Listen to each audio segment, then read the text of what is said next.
ایک دن میں حجرے میں بیٹھا تھا کہ ہمارے امام صاحب کے بیٹے نے آ کر مجھ سے کہا، میں شادی کرنا چاہتا ہوں، میری مدد کرو۔ میں نے جواب دیا کہ میں ہمیشہ دیکھتا ہوں کہ تم مردے کی ذات رات میں بہت زیادہ مال کے مالک بن جاتے ہو، تو پھر وہ مال دائرے میں بیٹھے دوسرے شخص کو کیوں بخشتے ہو؟ اس نے جواب میں کہا کہ اتنا زیادہ مال کوئی بھی خوشی سے سچ مچ دوسرے کو نہیں بخشتا، ہم تو ڈر کی وجہ سے دوسروں کو بخش دیتے ہیں۔ اور دوسری بات یہ ہے کہ یہ بھی ہمیں یقین ہوتا ہے کہ یہ تمام مال کسی نے مجھ اکیلے کو نہیں دیا۔ میں نے کہا یہ مال تمہارا ہو سکتا ہے اگر میری بات مانو۔ وہ تیار ہو گیا۔ میں نے کہا آج میری چچازاد بہن فوت ہوئی ہے، اس کے لیے 7 و اسقات کا مال بہت زیادہ مختص کیا گیا ہے، تم دائرے میں بیٹھ جاؤ، اور جب یہ سب مال تجھے بخش دیا جائے تو تم کسی دوسرے کو مت بخشنا اور کہنا کہ میں خود ضرورت مند ہوں، کسی دوسرے کو یہ مال نہیں دے سکتا۔ وہ ڈر رہا تھا کہ شمروز خان اسے مار ڈالے گا اور بھی عزت کرے گا۔ میں نے کہا مت ڈرو، میں تیری پشت پناہی کروں گا۔ جب اس نے میری بات سنی تو کہا پھر مجھے بھی کسی کا خوف نہیں۔ قصہ مختصر، جب وہ قبرستان میں دائرے میں بیٹھا اور 7 کا مال جس میں گڑ کی بوریاں، نقد روپے، لنگیا اور قرآن شریف تھے، اس نے رواج کے مطابق قبول کر لیے، تو میرے کہنے کے مطابق کہا کہ مجھے خود اس کی اشد ضرورت ہے، اس لیے کسی دوسرے کو نہیں بخش سکتا۔ یہ بات سن کر بقیہ ملا کچھ کہنے والے تھے کہ میں پہنچ گیا اور اس کو روپے اٹھا کر دے دیے اور کہا یہ گڑ کی بوریاں لے جاؤ، باقی لنگیا اور قرآن شریف رہ گئے تھے، وہ ملاؤں نے لوٹ لیے۔ تمام حیران رہ گئے۔ بعد میں مولویوں نے متوفیہ کے وارث سے کہا کہ متوفیہ کے ساتھ احسان نہیں ہوا۔ وہ ملا جب دوسرے دن منڈی میں گڑ بیچنے گیا تو شمروز خان نے منڈی جا کر وہ گڑ اس سے زبردستی واپس لے لیا۔ شریعت کی روح سے یہ مال دوسرے کا تھا اور اس کا لینا ناجائز تھا، مگر شمروز خان کا شریعت سے کیا واسطہ؟ میں نے ملاؤں سے پوچھا کہ شریعت اس کے بارے میں کیا کہتی ہے کہ جب ایک آدمی کو کسی مال کا مالک بنا دیا جائے اور وہ خوشی سے کسی کو وہ مال نہ دے اور اپنے استعمال میں لانا چاہے تو ایسا کر سکتا ہے یا نہیں؟ سب بولے اس کو حق حاصل ہے کہ کسی کو نہ دینا چاہے تو نہ دے، بس کات کا دورہ وغیرہ یہ سب رسم و رواج ہے، اس میں خیرات کی روح وغیرہ کچھ بھی نہیں۔ ہمارے گاؤں میں ایک آدمی تھا، وہ کہتا تھا اسلام وغیرہ کچھ بھی نہیں، یہ سب اسلام کے نام پر دھوکہ ہے جو عوام کو دیا جا رہا ہے۔ جب ملاؤں کا یہ عمل ہے تو ان کے پیچھے نماز پڑھنے والوں کا کیا حال ہوگا؟ کچھ مدت تک تو ملا حضرات نے 7 و اسقات اور دائرے وغیرہ کو چھوڑ دیا، مگر پھر آپس میں صلاح مشورہ کر کے کہا کہ اگر ہم نے یہ کام چھوڑ دیا جو اتنی مدت سے ہم کر رہے تھے تو عوام کا اعتقاد ہم سے اٹھ جائے گا اور ہمیں درہور اطمینان نہ سمجھیں گے۔ عوام کہیں گے کہ یہ ملا نہ سمجھتے اور عبدالغفار سمجھدار تھا، اس لیے دوبارہ اپنا پرانا ہاتھ کا طریقہ انہوں نے شروع کر دیا، مگر جس ملا پر ان کو تھوڑا سا شک ہوتا اسے دائرے میں بیٹھنے نہیں دیتے تھے۔ اس میں ملا حضرات کا بھی کچھ قصور نہیں، قصور ہمارا اپنا ہے۔ جس شخص کو ہم اپنی دین و مذہب کا تمام اختیار سونپ دیتے ہیں، یعنی اس کو امام بنا لیتے ہیں، اس کی تعلیم اور پرورش کی بالکل فکر نہیں کرتے، وہ در بدر روٹی کی ٹکڑے مانگتا پھرتا ہے۔ ہم اپنی دینی رہنما کی پرورش اس طرح کرتے ہیں کہ وہ ہر دروازے پر جا کر روٹی کی ٹکڑی کے لیے آواز لگاتا ہے۔ یہ سب قصور قوم کا ہے۔ حقیقت یہ ہے کہ ہم مسلمان ہوئے لیکن ہم نے کچھ ہندوانہ رسم و رواج نہیں چھوڑے۔ جس طرح انہوں نے زندگی کے مختلف شعبوں کی تقسیم کی تھی وہی ہم نے بھی جاری رکھی ہے، کیونکہ جب یہاں اسلام آیا تھا تو تبلیغ کے ذریعے نہیں بلکہ تلوار سے آیا تھا، اس لیے ہمیں مذہب کی حقیقت سے کسی نے آگاہ نہیں کیا اور ہم تاحال اس سے بے خبر ہیں۔ اور یہ اس روایتی طریقے کا اثر ہے کہ جس طرح ہندو میں مذہبی کام برہمن، حکومت کشتری، تجارت ویش اور خدمت شودر کرتے تھے، مسلمانوں نے بھی مذہبی خدمات کا شعبہ جدا رکھا ہے اور وہ ملا کی ذمہ داری ہے۔ در حقیقت یہ بات اسلام کی روح کے منافی ہے۔ ہماری ملا دنیاوی علوم اور سیاست کی طرف متوجہ نہیں ہے، اور ہمارے صاحب حیثیت لوگ دینی علوم سے غافل ہیں۔ اسی لیے ہم دنیا اور آخرت دونوں میں خوار ہیں۔ صرف یہی نقصان نہیں ہوا، بلکہ ملاؤں کے ہاتھوں ہمیں اور بھی بہت سے نقصانات اٹھانے پڑے ہیں۔ ہم میں سے اگر کوئی صاحب بصیرت اور کام کا آدمی پیدا ہوتا ہے اور وہ قوم کی اصلاح کرنا چاہتا ہے، تو ملا اس پر وہابی، کافر یا ہندو کا فتویٰ لگا کر خدمت کرنے سے روک دیتا ہے۔ نہ خود اس طبقے نے لوگوں کی خدمت کی ہے اور نہ دوسروں کو خدمت کرنے دی ہے۔ بیکار اور بے ہنر صرف نمازیں پڑھتے رہے اور روٹیاں توڑتے رہے۔ ہماری شادیاں نہایت دھوم دھام سے ہوتی ہے۔ جب لڑکا بالغ ہو جاتا ہے تو اس کے والدین اپنی پسند کی لڑکی اس کے لیے تلاش کرتے ہیں۔ لڑکے اور لڑکی سے کوئی پوچھتا تک نہیں، اور نہ ہی ان کی پسند کو اہمیت دی جاتی ہے۔ لڑکے کی ماں اور بہنیں تلاش شروع کر دیتی ہے، اور جو خاندان اور لڑکی ان کو پسند آ جاتی ہے، وہاں لڑکی کی ماں سے لڑکے کی ماں بات چھیڑ دیتی ہے، اور لڑکی کی ماں اپنے شوہر سے بات کرتی ہے۔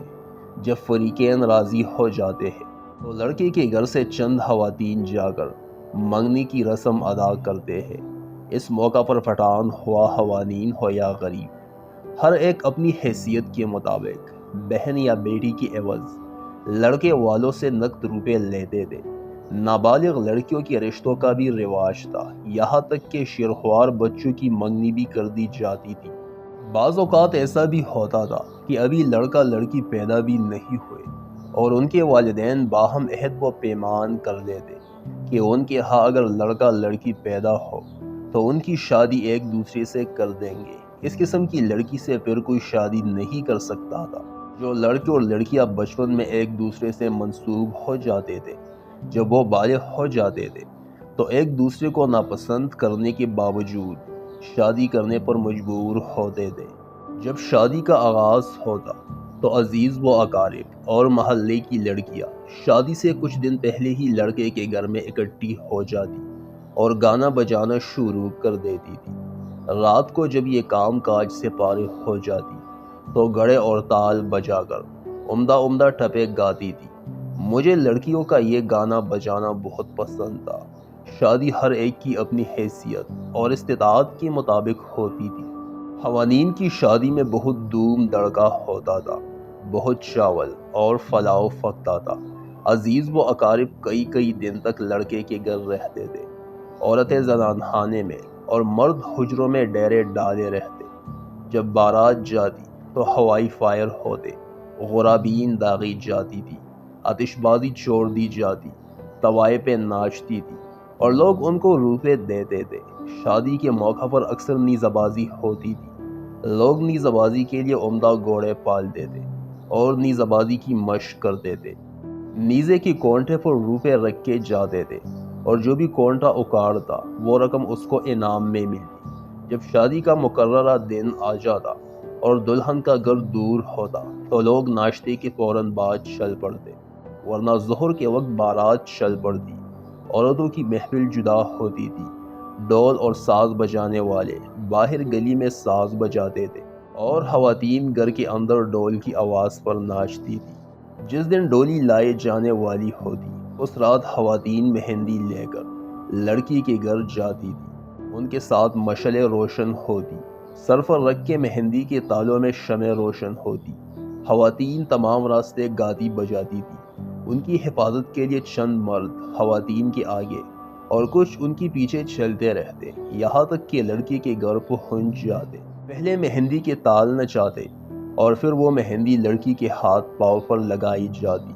دلہن شادی سے چند دن پہلے ایک کونے میں جدا بیٹھ جاتی تھی، اس کو مانجھے بیٹھنا کہتے تھے۔ لڑکی کی سہیلیاں اس کے پاس جمع رہتی، عورتیں مہندی لگا کر واپس اپنے گاؤں چلی آتی۔ دوسرے دن صبح مرد اور عورتیں سب مل کر بارات لے جاتے۔